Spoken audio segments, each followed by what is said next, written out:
राधे राधे दोस्तों। आज मैं आपको कार्तिक के महात्म सुनाऊंगी। पहला अध्याय। तो दोस्तों, कार्तिक के महात्म में कुल 35 अध्याय होते हैं, तो एक अध्याय मैं आपको रोज़ सुनाऊंगी। दोस्तों, अगर आप किसी वजह से कार्तिक का स्नान नहीं कर पाते हैं, बीमार हैं, ऑफिस जाना है, भाग दौड़, कहीं भी कोई भी किसी भी वजह से यदि आप नहीं स्नान कर पाते हैं, तो कार्तिक का महात्म सुनने से भी उतना ही फल मिलेगा जितना कि कार्तिक स्नान से। लेकिन एक छोटी सी बात यह है कि हम कोई भी पूजा पाठ हवन कुछ भी कथा सत्संग करते हैं या सुनते हैं, तो जब तक हम पंडित जी को दक्षिणा नहीं देते तो उसका हमें पूरा फल नहीं मिलता।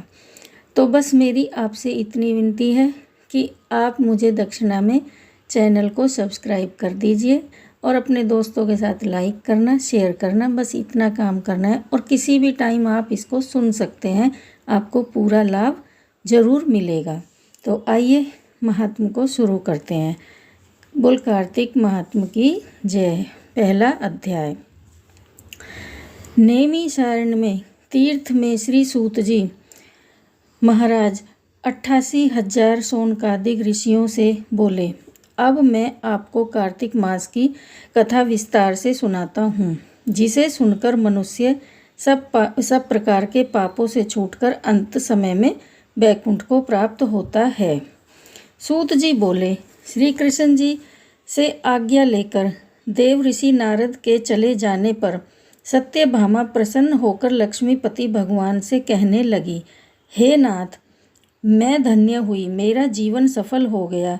मेरे जन्मदाता भी धन्य हैं, जिन्होंने मुझे जैसी त्रिलोकी सुंदरी को जन्म दिया, जो आपको आपकी 16-17 रानियों के मध्य में आपकी परम प्यारी पत्नी बनी। मैंने वह कल्प वृक्ष आदि पुरुष आपके साथ नारद जी को विधि पूर्वक दान में दे दिया, परंतु वही कल्प वृक्ष मेरे घर लहराया करता है, जिस बात को मृत्युलोक में कोई भी स्त्री नहीं जानती। हे त्रिलोकीनाथ, मैं आपसे कुछ पूछना चाहती हूँ।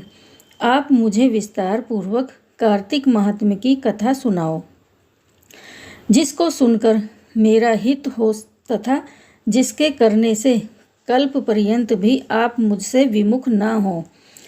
सूत जी बोले, सत्यभामा के ऐसे वचनों को सुनकर हंसते हुए श्री कृष्ण जी सत्यभामा का हाथ पकड़कर तथा अपने सेवकों को वहीं रोककर विलास युक्त अपनी पत्नी को कल्प वृक्ष के नीचे ले गए और हंसकर कहने लगे कि हे प्रिय, 16,000 रानियों में से मुझे तुम प्राणों के समान प्यारी हो। तुम्हारे लिए मैंने इंद्र से तथा देवताओं से भी विरोध किया था। हे कांते, जो बात तुमने पूछी है उन अद्भुत बातों को सुनो। सूत जी बोले, एक दिन श्री कृष्ण भगवान ने सत्यभामा की प्रिय कामना के लिए गरुड़ पर सवार होकर इंद्रलोक जाकर कल्प वृक्ष मांगा। तब इंद्र के मना कर देने पर गरुड़ का इंद्र से घोर युद्ध हुआ और गोलोक में गरुड़ जी ने गौओं से युद्ध किया। गरुड़ की चोंच की चोट से उनके कान और पूंछ कट कर गिर पड़े। उनके रुधिर से 3 वस्तुएं उत्पन्न हुई, कान से तंबाकू, पूंछ से गोभी और खून से मेहंदी।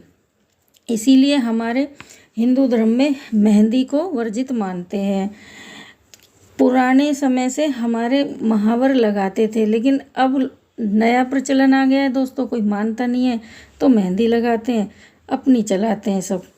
तो इन तीनों के प्रयोग करने से मोक्ष की प्राप्ति नहीं होती। तब गौओं ने भी क्रोध में भरकर गरुड़ को मारा, जिससे उनके 3 पंख टूटकर गिर पड़े। इनके पहले पंख से नीलकंठ, दूसरे से मोर, तीसरे से चकवा चकवी उत्पन्न हुए। हे प्रिय, मैंने पिछले जन्म में कौन कौन से दान, व्रत व जप नहीं किए हैं, मेरा कैसा स्वभाव था तथा मैं किसकी पुत्री थी और मुझे मृत्युलोक में जन्म लेना पड़ा। मैंने ऐसे कौन से शुभ कार्य किए कि जिससे आपकी अर्धांगिनी हुई कृष्ण बोले, हे प्रिय, जो तुमने पूर्व समय में सतयुग के अंत में मायापुरी में अग्निगोत्र में देव शर्मा नाम का एक ब्राह्मण वेद वेदांत का जानने वाला रहता था। वह रोज अतिथियों की सेवा, हवन और सूर्य भगवान की पूजा किया करता था। उसका तेज सूर्य के समान तेजस्वी था। उसके वृद्धावस्था में गुणवती नाम की कन्या हुई। उसका विवाह उस पुत्रहीन ब्राह्मण ने चंद्र नाम के अपने शिष्य के साथ कर दिया। चंद्र को अपने पुत्र के समान मानता तथा चंद्र भी उसे अपने पिता के समान सम्मान देता था। एक दिन वे दोनों कुश और समिधा लेने के लिए वन में गए। हिमालय की तलहटी में भ्रमण करते हुए उन्होंने एक राक्षस को आता हुआ देखा। उस राक्षस के भय से के मारे उनके सब अंग शिथिल हो गए और भागने की सामर्थ्य भी नहीं रही। तब उस काल के सदृश राक्षस ने उन दोनों को मार डाला। उनके धर्मात्मा होने के कारण मेरे पार्षद उनको मेरे पास बैकुंठ में ले आए, क्योंकि उन्होंने आजीवन सूर्य भगवान की पूजा की थी। उस कर्म से मैं दोनों पर अति प्रसन्न हुआ। शिव, सूर्य, गणेश जी, देवी, इन सब देवताओं की पूजा करने वाले सब स्वर्ग को प्राप्त होते हैं।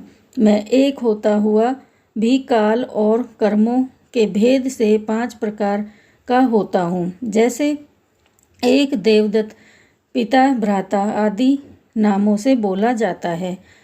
जब वह दोनों विमान पर चढ़े हुए सूर्य के समान तेजस्वी, रूपवान, चंदन और माला धारण किए हुए मेरे भवन में आए तो दिव्य भोग भोगने लगे।